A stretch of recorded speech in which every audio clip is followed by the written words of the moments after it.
बीमार से आगे करेगी काम सारा ठीक इलाज करेगी। ठीक है बस चल बढ़िया अपना भाई लगे रहो। ठीक है हम तो ये कह रहे हैं अपना भाई कर अपना काम ठीक काम चल रहे अपना काम करना चाहिए। जिस तरह से नौजवान है जो यूथ आया है निकल कर जो यूथ है जो इनकी विचारधाराओं से सहमत है तो अपने जो भीम आर्मी है जो अपनी विचारधारा इसको आप आगे बढ़ाओ और आगे बढ़े। आप जैसे लोग की आने वाले टाइम की जरूरत है। हम तो नॉन पॉलिटिकल है और अपना काम करो भाई जो उनसे ऊपर लग रहे अपना काम करो भाई कितना और क्या। लो भाई बात सुनेगा इसकी जो क्रांतिकारी विचारक है ठीक है। देखो जो भारतीय किसान यूनियन है ये दो लोगों का सपोर्ट करती है। एक तो आंदोलन का और एक आंदोलनकारी का हमेशा दोनों की मदद करती है। तो ये आंदोलन भी है आंदोलनकारी भी है तो हम तो दोनों की मदद करते हैं। जय भाई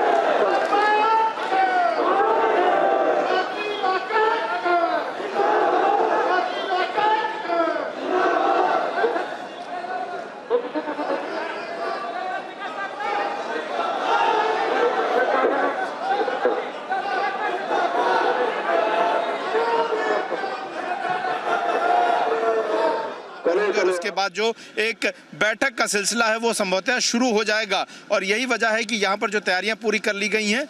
तमाम जो रजिस्ट्रेशन की प्रक्रिया है वो भी शुरू की गई और इसी नाते सरकार ने लिखित तौर पर एक डेलीगेशन के लिए पूरा प्रॉपर सिस्टम बनाया ताकि पता लग सके कि कितने लोग शामिल हो रहे हैं और कितने लोग रिप्रेजेंटेशन दे रहे हैं। क्योंकि इस बात को लेकर सरकार कोई भी कोर कसर नहीं छोड़ना चाहती ताकि बाद में कहा जाए कि सभी को रिप्रेजेंटेशन नहीं मिला या सरकार ने जो इस आंदोलन को है वो तोड़ने की कोशिश की। और इसके लिए जरूरी यही होगा कि जितने भी किसान संगठनों के प्रतिनिधि संगठन बैठक में शामिल होना चाहते हैं वो सभी शामिल हो, सभी अपनी बात को रखें और सरकार चाहती है उन सभी की शंका को दूर किया जाए। तो ये बेहद महत्वपूर्ण है। हालांकि अभी तक जो सरकार की प्रतिक्रिया रही है चाहे वो प्रधानमंत्री के मन की बात से लेकर या नरेंद्र सिंह तोमर की हमने जो अभी तक बातें सुनी है,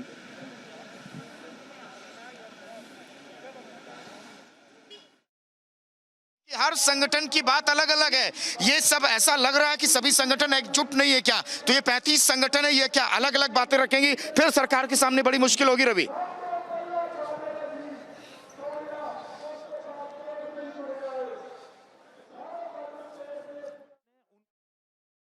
यानी कि इस बिल को लेकर अपनी अपनी व्याख्या अलग है। थोड़ी देर पहले हम पप्पू यादव को सुन रहे थे, उनके सामने ही राकेश टिकैत थे। दोनों से हमने यही सवाल पूछा। राकेश टिकैत से सीधा सवाल था, हमारा प्रश्न था कि क्या एमएसपी ही मुख्य मुद्दा है? तो पप्पू यादव ने कहा कि नहीं, हम तो पूरा बिल चाहते हैं, तीनों का तीनों बिल वापस हो जाए। जबकि राकेश टिकैत इस बात पे थे कि मुख्य मुद्दा तो एमएसपी का है, उस पर कोई एक जेन्युइन एग्रीमेंट बन जाए तो हम वापस हो जाए। और इस बीच देखिए चंद्रशेखर रावण कुछ कह रहे हैं, हम सुनाते हैं आपको, संबोधित करते। तो ये जो कानून है मैं एक लाइन में बता दूं कि ये कानून सिर्फ और सिर्फ किसानों की जमीन हड़पने के लिए है। किसान जमीन को अपनी मां मानता है, उसकी सिंचाई करता है, उसकी नलाई करता है, उसके लिए बुआई करता है और किसान देश का अन्नदाता है, किसान देश की रीढ़ है। जिस देश का किसान बर्बाद होगा वो देश बर्बाद होगा। इस आंदोलन को समर्थन करने हम लोग इसलिए आए क्योंकि किसानों की वजह से हमारे घर चलते हैं, किसानों को हम अकेले छोड़ेंगे नहीं। 4 प्रमुख मांगे जो इनकी हैं, पहली एमएसपी मिनिमम सपोर्ट प्राइस, न्यूनतम समर्थन मूल्य जो है सरकार लागू करे, सरकार उसको कानून में लाए। कहने से नहीं होता क्योंकि प्रधानमंत्री ने आज तक जो कहा है कभी माना नहीं है। कहा कुछ और है और करा कुछ और है।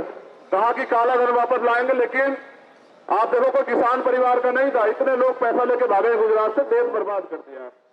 इन्होंने कहा 2 करोड़ रोजगार देंगे, दिया कुछ नहीं, सारे सरकारी डिपार्टमेंट खत्म कर दिया। आप देखो कि नौजवान बेरोजगार सड़क पे घूम रहा है। इन्होंने कहा महंगाई खत्म की करेंगे। जिस प्याज पे ये जो आंदोलन करते थे प्याज 100 रुपए किलो बिका है, किसान का 10 रुपए किलो बिकेगा, इनका पूंजीपतियों का 100 रुपए किलो बिकेगा।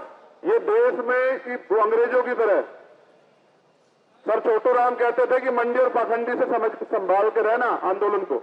वो ये भी कहते थे सर छोटू राम कि किसान ये गोरे अंग्रेज तो चले जाएंगे, जो काले अंग्रेज आएंगे ज्यादा खतरनाक है। तो हमें अपने दोस्त और दुश्मन को पहचान के रखना है। पूंजीपतियों की मंडी से किसानों का और गरीबों का भला नहीं होगा। ये जो इनको अधिकार दे रहे हैं ना कि भाई आप जो है भंडारण बढ़ा लो, आप इसकी स्टोरेज की क्षमता बढ़ा लो,